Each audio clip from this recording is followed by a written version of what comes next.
সবার আগে বাংলাদেশ কনসার্ট শুধু ঢাকায় নয়, চট্টগ্রাম, বগুড়া এবং খুলনায় একই সময়ে 4টা ভেন্যুতে আমাদের এই প্রোগ্রাম হওয়ার কথা রয়েছে। আমরা 11 এপ্রিলের পরিবর্তে 12 এপ্রিলে সারা বাংলাদেশে 4টি ভেন্যুতে একসঙ্গে সবার আগে বাংলাদেশ ফাউন্ডেশনের পক্ষ থেকে যে স্বাধীনতা কনসার্ট সেটি আমরা পরিবর্তন করেছি। 12 এপ্রিল সেটি অনুষ্ঠিত হবে, শনিবার অনুষ্ঠিত হবে। আমাদের এই প্রোগ্রামে সম্পূর্ণভাবে বাংলাদেশের গান, বাংলাদেশের সংস্কৃতি, বাংলাদেশের শিল্পীরাই সেখানে তাদের কনসার্টে অংশগ্রহণ করবেন এবং স্থানীয়ভাবে আঞ্চলিক যে গান সেটিও থাকবে।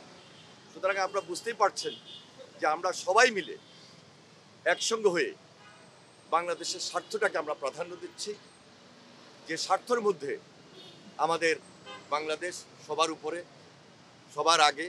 এজন্যই সবার আগে বাংলাদেশ এই ফাউন্ডেশন আমরা আমাদের পক্ষ থেকে আনুষ্ঠানিকভাবে আন্তরিকভাবে আমাদের প্রোগ্রামটি 12 এপ্রিল আমরা পরিবেশন করব এবং সেখানে আমাদের যারা এই কনসার্টে অংশগ্রহণ করবেন সবার প্রতি আমাদের উদাত্ত আহ্বান থাকবে